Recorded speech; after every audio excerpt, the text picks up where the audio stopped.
नमस्कार, मैं हूं शशि रंजन और आपका बहुत बहुत स्वागत है जनता टीवी में। हरियाणा में बजट पेश हुआ है। लगातार बीजेपी की तीसरी बार हरियाणा में सरकार बनी। इस बार मुख्यमंत्री नायब सैनी जी हैं और नायब सैनी जी का ये पहला बजट था बतौर वित्त मंत्री। मुख्यमंत्री तो हैं ही, वित्त मंत्रालय भी इनके पास है, इसलिए बतौर वित्त मंत्री आज बजट भी पेश किया। 2 बजे सदन में बजट पेश हुआ। उसके पहले लगातार वो साइन करना, वो तमाम तरह के जो रिचुअल्स होते हैं वो चलते रहे। 3 घंटे तक बजट भाषण पढ़ा। 80 पेज का बजट भाषण था। तो 5 बज गया, 2 बजे से बजट शुरू हुआ भाषण। उसके बाद निकलने के बाद 1.5 घंटे फिर प्रेस कॉन्फ्रेंस करी बजट के ऊपर। प्रेस कॉन्फ्रेंस के बाद गोहाना से डॉक्टर अरविंद शर्मा जी ने मातूराम वाले को बुलाया हुआ था, तो फिर जलेबी और जलेबा खाया। उसके बाद फिर पंचकुला चले गए। पंचकुला में बीजेपी कार्यालय में एक कार्यक्रम था, जो नए जिला अध्यक्ष हुए वहां गए, 1-1.5 घंटे वहां लगाया। फिर उसके बाद वापस अपने सीएम रेजिडेंस पहुंचे। यहाँ पे 20 चैनल्स थे, किसी को 5 मिनट, किसी को 10 मिनट, किसी को 15 मिनट। पहले वो लगातार बोलते रहे, एक हटता था, दूसरा हटा, तीसरा हटा, मतलब ये चलता रहा। उसके बाद तब तक में गवर्नर साहब आ गए। क्योंकि ये एक परंपरा रही है कि जो वित्त मंत्री या सीएम होते हैं बजट के बाद अपने घर पे वो डिनर देते हैं, जिसमें सभी लोग आते हैं। हुड्डा साहब भी थे, तमाम मंत्रीगण, ऑपोजिशन के सब लोग आते हैं, गवर्नर साहब भी थे। तो फिर उधर बाजा बजने लगा, फिर वो गवर्नर साहब को रिसीव करने चले गए। फिर गवर्नर साहब को इंटरटेन किया, हुड्डा साहब, तमाम जो मेहमान आए थे, फिर उनको इंटरटेन किया, कुछ खाया, कुछ रसमलाई वगैरह वगैरह भी सुना कि अंदर में था, गोलगप्पा सोलगप्पा भी था, तो वो सब पानी वानी लिया। अब वो सब करने के बाद फिर फाइनेंस डिपार्टमेंट के जो लोग इतने महीनों से लगे रहते हैं बजट बनाने के लिए, उनके साथ फोटो सेशन किया। उसके बाद अब वो यहाँ बैठे हैं। रात के 10 बज रहे हैं। मैं इतना लंबा चौड़ा आपको इसलिए बताया कि जैसे ही मैं उनका स्वागत करूंगा तो उनके चेहरे पे जो मुस्कुराहट होगी, आपको लगेगा, आपको ये भ्रम ऐसा ना हो जाए कि ये कोई सुबह 5 बजे या 6 बजे या 8 बजे इंटरव्यू कर रहा हूँ। रात के 10 बज रहे हैं और उसके पहले का कार्यक्रम आपको बता दिया। तो बहुत बहुत स्वागत है नायब सैनी जी। मुख्यमंत्री भी हैं और आज वित्त मंत्री भी हैं। अब इतना बताना पड़ा, वरना ऑडियंस को ये लगता है कि सुबह 7-8 बजे कोई इंटरव्यू कर रहा हूं मैं। हालांकि लाइट वाइट जली है तो अंधेरा होगा, कुछ लोग सोच सकते हैं कि 4-5 बजे सुबह किया होगा। तो ये बता दिया इसलिए कि आप कैमरे पे आएंगे तो आपकी मुस्कुराहट आएगी, तो लोगों को ये भ्रम हो जाएगा कि पता नहीं क्या क्या हुआ।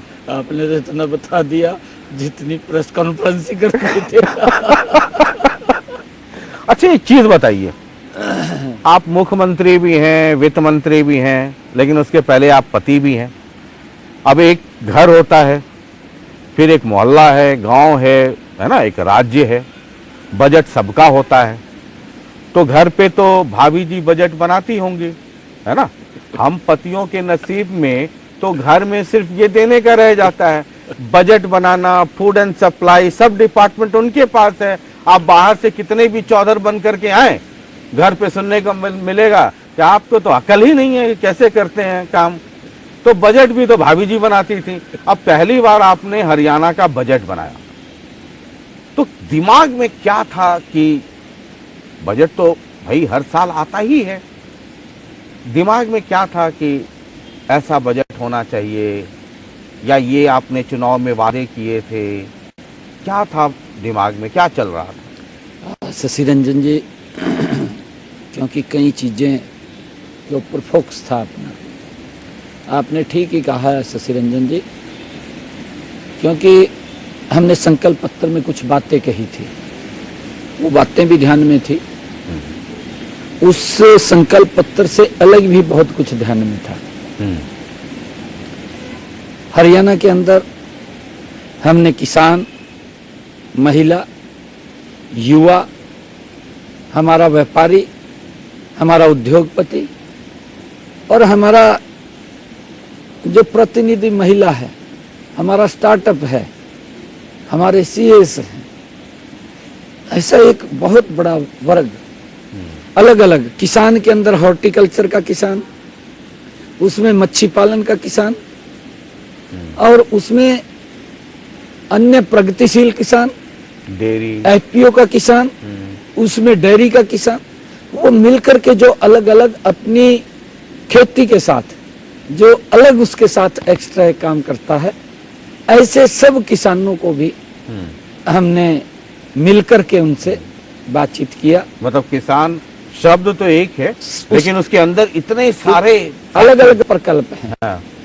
और उन सब से हमने बात किया, और ऐसे वो किसान हमारे जिन्होंने कहीं ना कहीं अपने क्षेत्र के अंदर एक जबरदस्त काम किया जिससे प्रेरणा मिलती है, उनके हमारे पास सुझाव हमने उनके लिए हैं, और उन सब के सुझाव, और हमने पहली बार हरियाणा के अंदर पोर्टल के ऊपर भी हरियाणा प्रदेश के प्रबुद्ध जनों के प्रमुख लोगों ने उसके ऊपर भी सुझाव दिए। शशि रंजन जी, 11,000 सुझाव हमारे पास आए, और 11,000 सुझावों को हमने इस बजट के अंदर समाहित किया।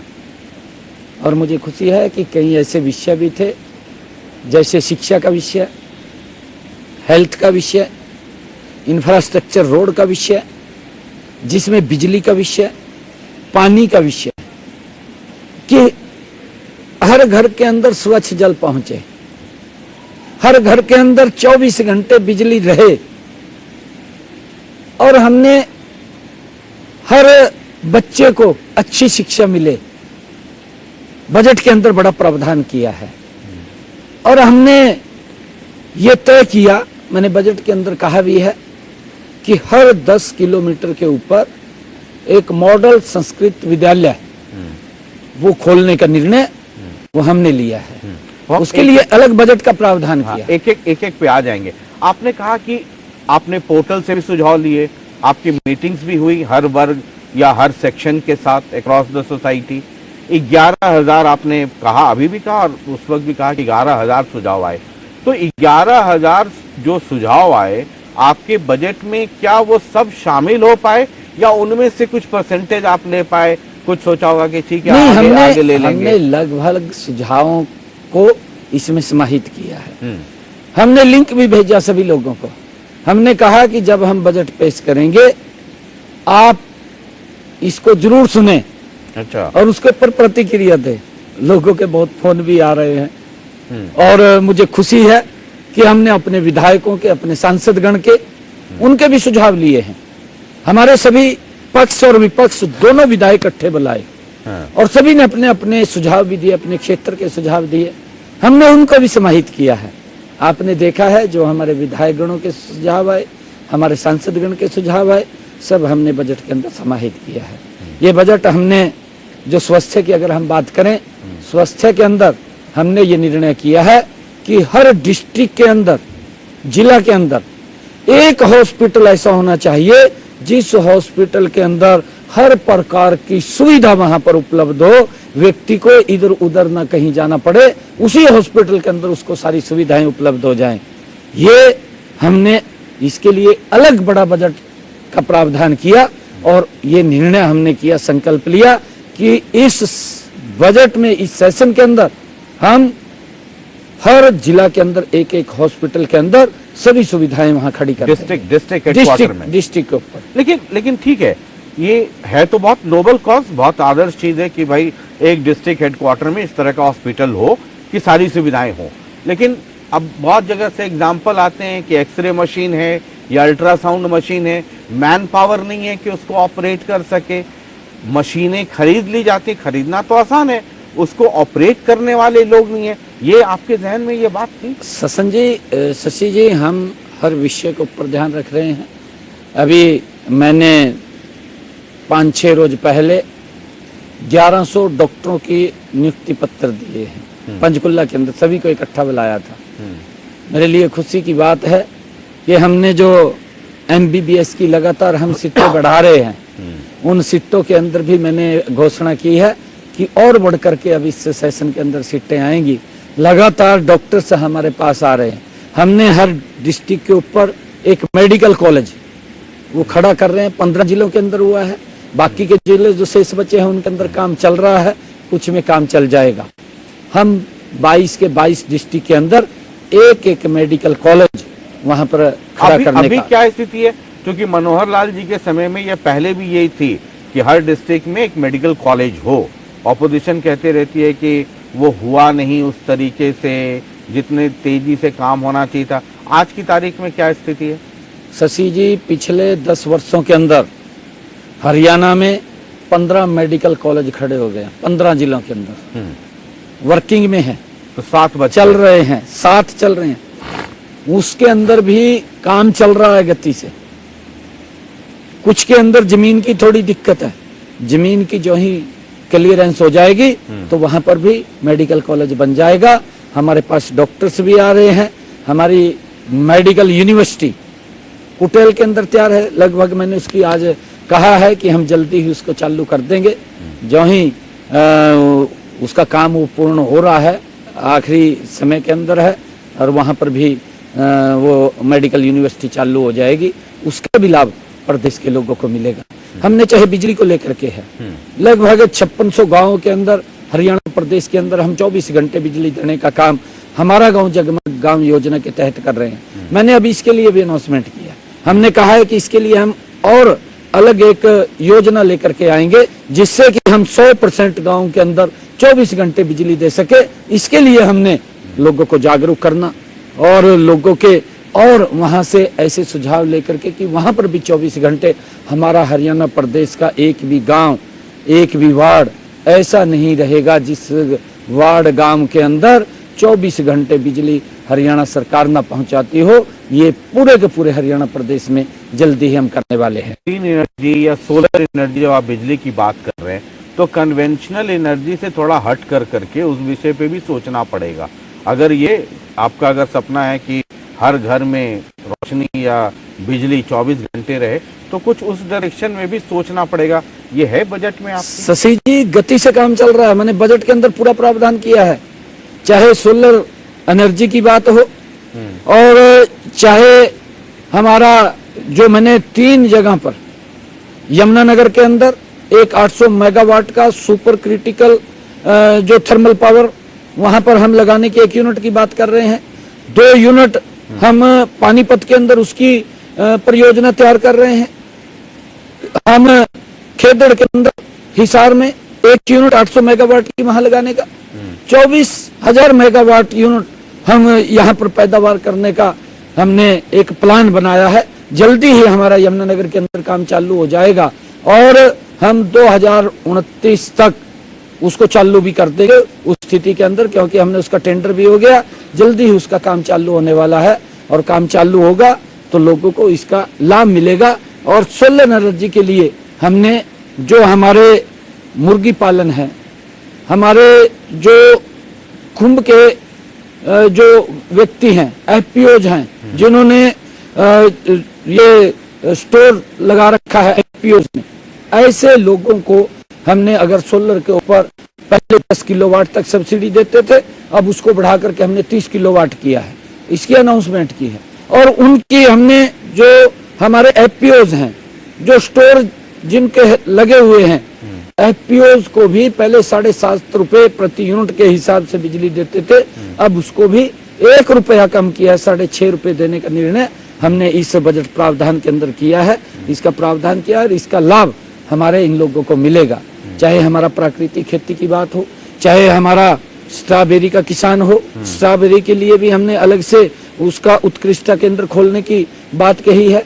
चाहे गुआवा की बात है, अमरूद की बात है, अमरूद का भी एक उत्कृष्टता केंद्र खोलने की बात है, ताकि हमारे किसान को लीची, एक अलग से लीची का सेंटर, जहां पर लीची का खेती होती है, जो फ्रूट है लीची का, उसकी बहुत ज्यादा लाभ मेरे किसान को मिलेगा हॉर्टिकल्चर के अंदर। उसके लिए भी हमने प्रावधान किया है। और हमने जो हमारा किन्नू का किसान है, वहां पर एक जूस का प्रसंस्करण लगाने का काम निर्णय भी हमने किया है। हमने रेवाड़ी के अंदर जो हमारा सरसों का किसान है, उसके लिए एक बहुत बड़ा वहां पर तेल मिल लगाने का वो भी निर्णय हमने किया है। सूरजमुखी का एक तेल मिल कुरुक्षेत्र साहबाद में लगाने का निर्णय भी हमने इस बजट के अंदर किया है, ताकि हमारे किसान को भी इसका लाभ मिले। और आपने किन्नू का जिक्र किया, मुझे याद है बहुत पहले हुड्डा जी के ज़माने में जब केवी सिंह थे तो डबवाली में एक प्रोसेसिंग यूनिट लगाने की बात हुई थी। वो सब हुआ भी, घोषणा भी हुई, कुछ काम भी हुआ, लेकिन वो आगे गाड़ी नहीं बढ़ी। तो कई बार घोषणाएं तो होती हैं, जैसे आपने किन्नू का जिक्र किया था कि सिरसा डबवाली इलाके में, हिसार में आपने अमरूद का जिक्र किया, इधर सरसों, सोयाबीन तेल। कहना तो बड़ा आसान हो जाता है, वचनम किम दरिद्रम, लेकिन वो इम्प्लीमेंटेशन में आपने जब ये बात की तो मुझे किन्नू का याद आ गया कि उस इलाके में केवी सिंह ने किया था, हुआ, लेकिन वो कुछ उसका फ्रूटफुल हुआ नहीं। और वो इलाका किन्नू के लिए बहुत ज्यादा, वहां किन्नू हो रहा है और लोग काम भी कर रहे हैं किन्नू पे। शशि जी, ये नॉन स्टॉप तीसरे टर्म की सरकार है।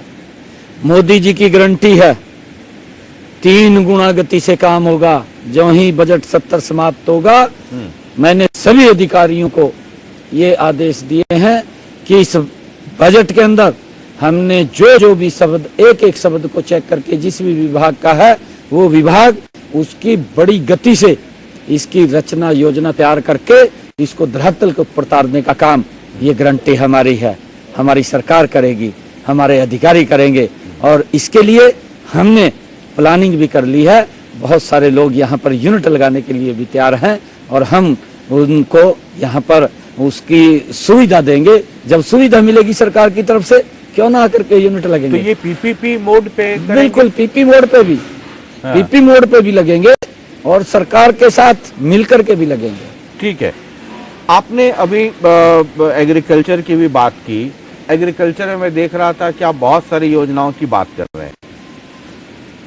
अगर विस्तार में जाना होगा तो लोग अपना देख लें, लेकिन एक वित्त मंत्री के तौर पर जब आप वो दे करके आए, भाषण दे करके आए या बजट पेश करके आए, और एक मुख्यमंत्री के तौर पे भी, और हरियाणा के किसान या उस परिवार से भी आप आते हैं, अगर मैं आपसे कहूं कि आपने जो बजट आज पढ़ा उसमें वो 3 फैक्टर क्या ऐसे हैं जो लगता है आपको कि किसानों के लिए बड़े चमत्कारी होंगे या उनके हित में या उनके कल्याण में होंगे? देखिए शशि जी, एक तो वो भाषण नहीं है जो आप कह रहे हैं कि भाषण दे करके आए, जो बजट पेश किया आपने। देखिए, ये हमारी सरकार का कमिटमेंट है। हमारी सरकार का ये वो पवित्र शब्द हम हरियाणा प्रदेश के लोगों के, मैंने कहा है कि 11,000 लोगों के महत्वपूर्ण सुझाव इसमें आए हैं।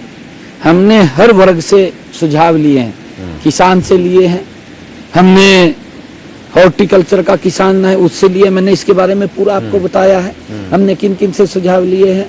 हमने जो इसके अंदर किसानों के लिए हमने महत्वपूर्ण, जो आप बात कर रहे हैं महत्वपूर्ण बातें, उसके अंदर जो हमारा सरसों का किसान है उसके लिए एक तेल मिल बताया आपने कुरुक्षेत्र, रेवाड़ी के अंदर। अच्छा सॉरी, रेवाड़ी में, रेवाड़ी के अंदर, सूरजमुखी, इधर नारनौल रेवाड़ी के अंदर, वहां पर एक बड़ी तेल मिल, एशिया की बड़ी तेल मिल वहां पर लगेगी, ताकि मेरे किसान की जितनी भी सरसों की फसल है उसका सारी का सारा वहां पर वो तेल उसका निकल सके। कुरुक्षेत्र के अंदर ये, क्योंकि इधर वाला क्षेत्र सूरजमुखी का क्षेत्र है, यहाँ पर एक बड़ी सूरजमुखी की तेल मिल वो यहाँ पर लगेगी, ये किसानों के लिए है। हमारा जो गन्ने का किसान है, गन्ने के किसान को छिलाई के अंदर बड़ी दिक्कत आती है और हमने गन्ने के किसान को इंस्ट्रूमेंट के लिए एक सब्सिडी देने का प्रावधान किया है, ताकि सब्सिडी दे करके वो मशीन, हार्वेस्टर मशीन, जिससे किसान अपने खेत के अंदर गन्ने की छिलाई कर सके, उसको देने का काम हमने किया है। और लगातार हमने, चाहे हॉर्टिकल्चर के किसान की मैंने पूरी बात की हो, चाहे भावांतर भरपाई की बात इसके अंदर हो, चाहे किसान को एमएसपी पर हमने लगातार उनका अनाज लेने की बात हो, और चाहे किसानों की 100% फसल एमएसपी पर खरीदने की बात हो, उसकी सारी की सारी बातें सुझाव भी लिए हैं। और भी हमने कृषि बजट को पिछले वर्ष की तुलना में बढ़ा देने का काम निर्णय किया है। उसके अंदर चाहे पशुपालन की बात हो, चाहे हमारा जो छोटा किसान है जो भेड़ बकरी पालक है उसके लिए अलग से बात हो, और चाहे हमने जो किसान को अन्य और सुविधाएं देने की बात हो, वो भी हमने इस बजट के अंदर किया है। और बजट को पिछले वर्ष की तुलना में बड़ा बजट दे करके, ताकि हमारे किसान को मजबूती से हम आगे कर सके, वो निर्णय हमने किया। ठीक है। जो जन सरोकार की चीजें हैं, जैसे मान लीजिए कृषि हरियाणा के लिए तो सबसे महत्वपूर्ण है, उसकी आप बात कर रहे थे, हेल्थ की आपने बात की, एजुकेशन की भी बात की, यूथ को लेकर के एक बड़ी वो रहती है दिमाग में कि रोजगार को कैसे बढ़ाएं, ये एक बड़ा चैलेंज है। आपके भाषण में बहुत सारी चीजें, स्किल डेवलपमेंट, ये तमाम चीजें दिखी रोजगार को लेकर करके। और रोजगार में लोग कई बार ये भी समझते हैं सरकारी नौकरी का ही मतलब रोजगार होता है। ओवरऑल अगर उसको देखें, वो क्या सोच रही है आप? नहीं, देखिए, मैंने अपने बजट के अंदर बहुत सारी बातें युवाओं के लिए कही।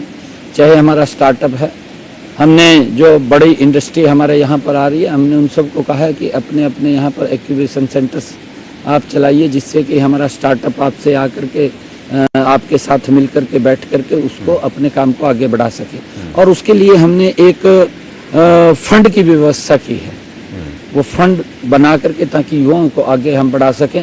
हमने इस जो हमारा स्टार्टअप है, उसके लिए प्रतियोगिताओं का भी, पढ़ते पढ़ते प्रतियोगिताओं का भी उसके अंदर आयोजन करेंगे। और जो हमारा स्टार्टअप फर्स्ट सेकंड थर्ड आएगा, उसको इनाम भी देने की हमने बात की है। उसके साथ साथ जो हमारे पोस्ट ग्रेजुएट हैं, उन सब युवाओं को इंडस्ट्री के साथ जोड़ करके, वो इंडस्ट्री के साथ जुड़ करके उनको वहां स्किल देने का काम करेंगे। और उस स्किल के समय में उनको 6,000 रुपये और 10,000 रुपये देने का निर्णय भी हमने किया है, ताकि वहां स्किल भी लें और स्किल के साथ साथ इंडस्ट्री के अंदर भी वो नौकरी उनको मिल जाए। इस प्रकार का निर्णय हमारी सरकार ने वो किया है। और भी जो गवर्नमेंट सेक्टर के अंदर देखिए, एक जो लिमिटेशन उसकी होती है, जितनी भी गवर्नमेंट सेक्टर्स के अंदर हर वर्ष हमने 2 लाख 5 वर्ष के अंदर नौकरी देने का बात कही है, और हम 2 साल के अंदर लगातार हर वर्ष नौकरी देने का काम करेंगे। उसके साथ साथ, क्योंकि लोगों को अन्य स्थानों के ऊपर वो अपना काम कर सकें, क्योंकि जब मैं स्टार्टअप्स के बीच में आया था, जब मैंने उनके सुझाव ले रहा था, लगभग 70-80 स्टार्टअप्स बुलाए थे हरियाणा के। अच्छा। उनके बीच में मैंने उनके सुझाव लिए थे, और सुझाव जब उनके आए थे तो उनके मैं एक्सपीरियंस सुन रहा था भी आप यहाँ पर कैसे पहुंचे हैं। तो उन्होंने जब बता रहे थे अपने एक्सपीरियंस कि हम पढ़ते पढ़ते काम शुरू किया, जीरो बैलेंस के ऊपर काम शुरू किया, जीरो बैलेंस पे काम पढ़ते पढ़ते शुरू किया। आज हर साल की 100 करोड़ रुपए की टर्नओवर हमारी हो गई है। इतना बड़ा स्टार्टअप के अंदर लोग आगे बढ़ करके काम कर रहे हैं।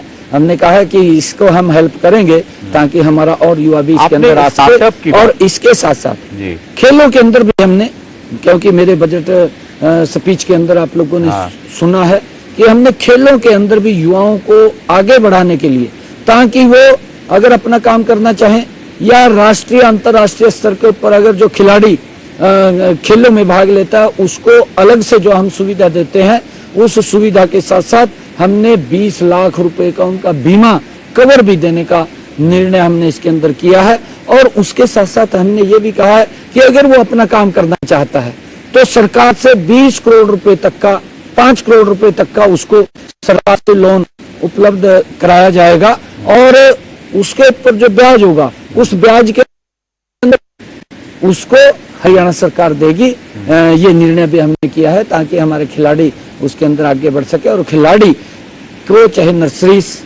खोलने की बात हो, उस नर्सरी के अंदर जो हमारे खिलाड़ियों को जो हम स्टाइफंड देते हैं, स्कॉलरशिप देते हैं, उसको बढ़ा करके देने की बात हो, चाहे खिलाड़ियों के डाइट्स की बात हो, डाइट्स के पैसे भी पहले 400 थे, अब उसको 500 रुपए प्रतिदिन करने का निर्णय हमने किया है, ताकि हमारे खिलाड़ी वो एक ऊर्जा के साथ वो खेल सके और ज्यादा मेडल आ सके। हमने युवाओं को भी नशे की तरफ ना बढ़े, उसके ऊपर भी मैंने बड़ा उसके ऊपर अपने बजट के अंदर बात कही है, ताकि युवाओं को उसकी तरफ जाने से रोका जाए और युवाओं को हम नशे से दूर कर सकें। इसके लिए भी हम बड़ी रणनीति योजना हमारी बन रही है। आप जब स्टार्टअप की बात कर रहे थे, तो दो चीज मेरे जहन में था। एक जो आप कह रहे थे एआई हब बनाएंगे, आपने एआई हब की का जिक्र किया था गुड़गांव और पंचकुला, और दूसरी चीज आपने कही कि हम मिनिस्ट्री या डिपार्टमेंट ऑफ क्या फ्यूचर प्लानिंग, आपने कुछ एक वो यूज किया था एआई हब, क्योंकि एआई तो भाई आर्टिफिशियल इंटेलिजेंस और ये अब वक्त की मांग है, वो क्या है संक्षेप में अगर बता पाए, और ये जो फ्यूचर को लेकर के जो आप मंत्रालय या डिपार्टमेंट की बात कर रहे हैं वो क्या है? देखिए शशि जी, एआई क्योंकि आजकल एडवांस टेक्निक आ गई है और उस एडवांस टेक्निक के अंदर हमारा जो मीडिया है, उस मीडिया के माध्यम से जो हमारी ये आर्टिफिशियल इंटेलिजेंस है, इसके अंदर क्योंकि आजकल जिस प्रकार से बड़े ऐसी तकनीक आ गई है कि उसके ऊपर काबू पाना और उसके अंदर हमारा युवा भी सक्षम उसके अंदर हो, उसके लिए हमने ये निर्णय किया है कि एक बड़ा पार्क वो गुरुग्राम के अंदर बनेगा, एक पार्क पंचकुला के अंदर बनेगा, और इसके माध्यम से आज आर्टिफिशियल इंटेलिजेंस के माध्यम से हमारा युवा जब इसके अंदर स्किल होगा तो बहुत बड़ी संख्या के अंदर उनको रोजगार मिलेगा। इसका भी हमने निर्णय किया है। स्टार्टअप का भी रोल होगा, हर उसका रोल होगा इसके अंदर, क्योंकि हर क्षेत्र के अंदर सबसे ज्यादा अगर महत्व आज के जमाने में कोई होगा आने वाले समय के अंदर वो आर्टिफिशियल इंटेलिजेंस का होगा। और हमने जो फ्यूचर मिनिस्ट्री बनाने की बात कही, वो क्या है? फ्यूचर मिनिस्ट्री की आने वाले 20 साल के बाद, एक समय था हम ये भी नहीं सोचते थे कि मोबाइल आ जाएगा, और फिर इस प्रकार की बातें आने लगी कि एक ऐसी चीज आएगी कि ना उसका तार होगी ना उसका कुछ होगा, और देखते देखते हमारे सामने आ गया। फिर इसी के ऊपर देखते ही देखते फोटो के साथ आप विदेश से भी यहाँ बात कर सकते हैं कि हमारी जो फ्यूचर मिनिस्ट्री है आने वाले 20 साल 30 साल के बाद क्या स्थिति आने वाली है। कहीं पर मान लो लगातार पॉपुलेशन बढ़ रही है किसी शहर के अंदर, ये फ्यूचर मिनिस्ट्री इस बात के बारे में विचार करेगी, सरकार को सुझाव देगी आकर के कि 20 साल के बाद यहाँ पर इस चीज की आवश्यकता पड़ेगी, वो आज हमें बताएगी। हम उस दिशा के अंदर आज ही, ये एकदम इंडिपेंडेंट डिपार्टमेंट होगा, अलग डिपार्टमेंट होगा। इसका बहुत बड़ा लाभ हरियाणा प्रदेश के लोगों को मिलेगा। मान लिया जाए अभी 20 साल के बाद गुरुग्राम शहर है आपके सामने है कि इतनी पॉपुलेशन हो जाएगी, वहां इतने पानी की आवश्यकता पड़ेगी, उस की व्यवस्था हम आज सोचेंगे, अभी से करेंगे ताकि 20 साल बाद उसकी दिक्कत खड़ी ना हो। ये इसका बड़ा एक लाभ, चाहे कोई रोड्स की बात है या अन्य कोई और ऐसा काम है जिसके बारे में वो सर्च करके वो बताएंगे कि यहाँ पर ये आवश्यकता होनी चाहिए या यहाँ पर ये दिक्कत है, इसको आप कर लीजिए। ये सरकार को बताने का वो इंडिपेंडेंट डिपार्टमेंट होगा, वो सिर्फ इसका यही काम होगा और ये सर्च करेगा, बताएगा और बता करके उसके ऊपर सरकार काम करेगी। इसका बड़ा लाभ हरियाणा के अंदर लोगों को मिलेगा। ठीक है, हम आखिरी दौर में हैं अब, क्योंकि और भी एक दो अभी इंटरव्यूज हैं आपको जो देने हैं। बेइंतहा इश्क मोहब्बत, कुछ हुडा साहब से, कुछ रणदीप जी, शैलजा जी, सब लोग हैं।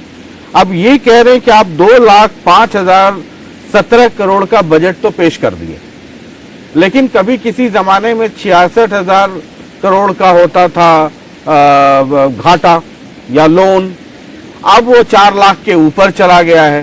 तो ऋणम गिरवेत पिवेत, मतलब हर आदमी के ऊपर कर्ज इतना बढ़ गया। हुडा साहब कह रहे हैं कि बताओ आने वाली पीढ़ी का क्या होगा।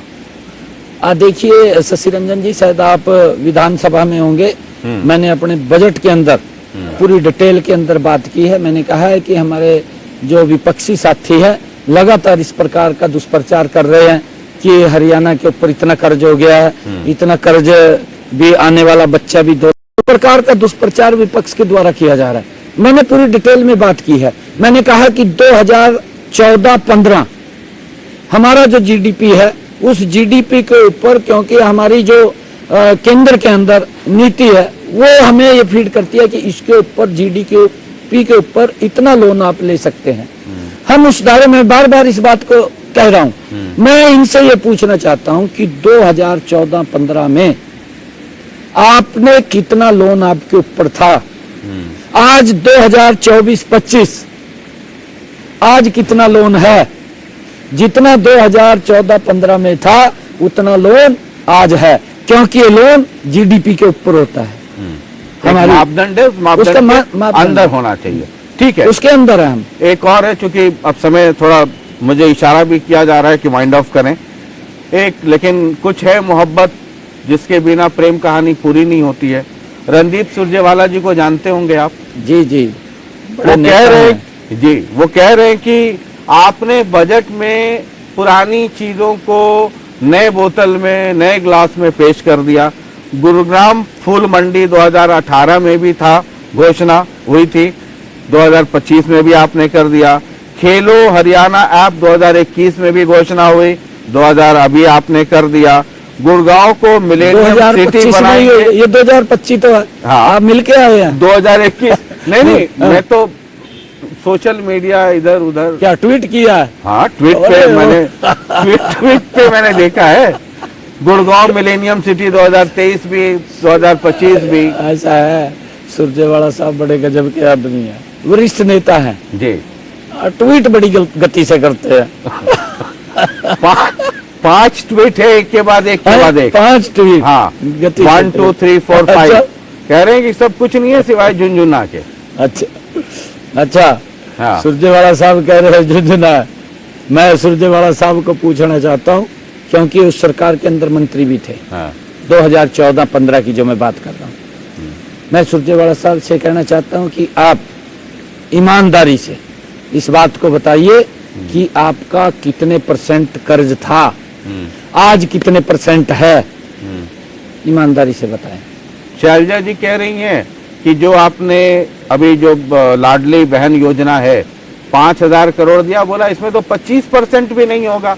हुड्डा साहब सदन में ही कह रहे थे कि जरा नायब सैनी जी वित्त मंत्री जो है ये तो बता दें कि भाभी जी भी बैठी हुई है अंदर, है ना, उनको मिलेगा कि नहीं मिलेगा, या इसमें भी आप किंतु परंतु 1,50,000 3 लाख ये सब लगा देंगे? नहीं, देखिए ये एक सिस्टम है, क्राइटेरिया है, और क्योंकि ये ऐसी चीजें हैं शशि रंजन जी, क्योंकि शैलजा जी भी महिला है, सोच रही होंगी कि उनको मिलेगा कि नहीं मिलेगा। हाँ, चुनाव में आप लोगों ने घोषणा किया था। मैंने एक शब्द कहा था सदन में, हाँ। शायद आपने सुना, कुछ कहा था मैंने। हाँ।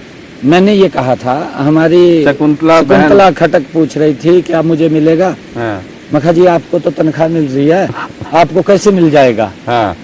आपको तो नहीं मिलेगा। परंतु आदरणीय प्रधानमंत्री जी ने देश के लोगों से एक आह्वान ये किया कि जो संपन्न लोग हैं, जो मजबूत लोग हैं, वो इस गैस के ऊपर सब्सिडी छोड़े।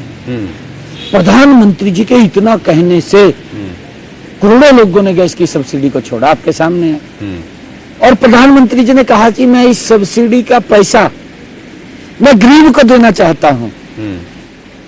आदरणीय प्रधानमंत्री जी ने उस घर के अंदर गैस का सिलेंडर पहुंचा दिया जिस माता बहन के घर में आज तक कल्पना से परे था कि गैस का सिलेंडर नहीं पहुंच सकता। हमारी शैलजा जी हमारी बड़ी बहन है, बड़ी नेत्री है, वो बैठी भी है वहां पर।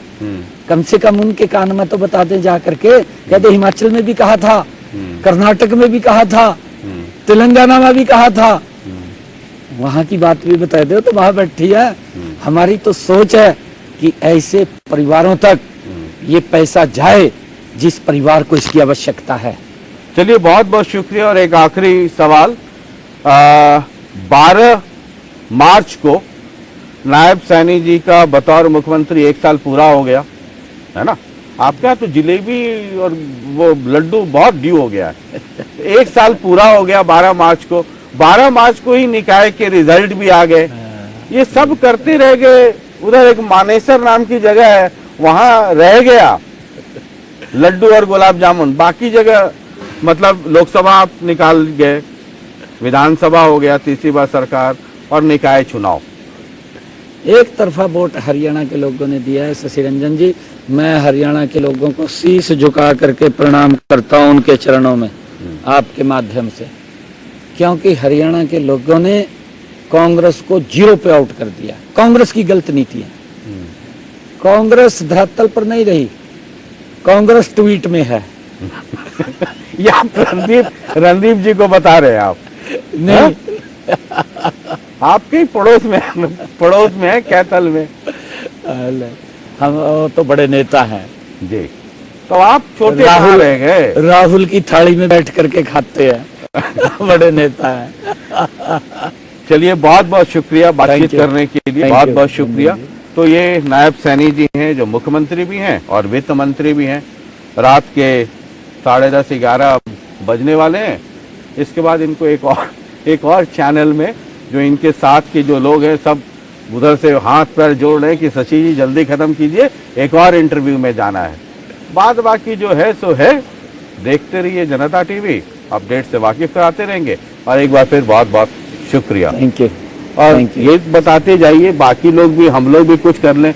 ये जो आप 12 बजे रात में भी दिन भर काम करने के बाद जो मुस्कुराते रहते हैं, इसके लिए कोई अलग अंजीर या कुछ ड्राई फ्रूट कुछ अलग आता है? तो मतलब हम लोग भी कुछ, हाँ, इधर प्रवीण अत्रे जी हैं, राजीव जेटली आता जी भी परेशान है, कुछ इन लोग भी कुछ सुबह 2-4 दाना दे ले। आता है शशि जी, हरियाणा प्रदेश के लोगों का आशीर्वाद आता है। चलिए, बहुत बहुत शुक्रिया, Thank you. बहुत बहुत शुक्रिया बातचीत Thank के लिए, बहुत बहुत शुक्रिया।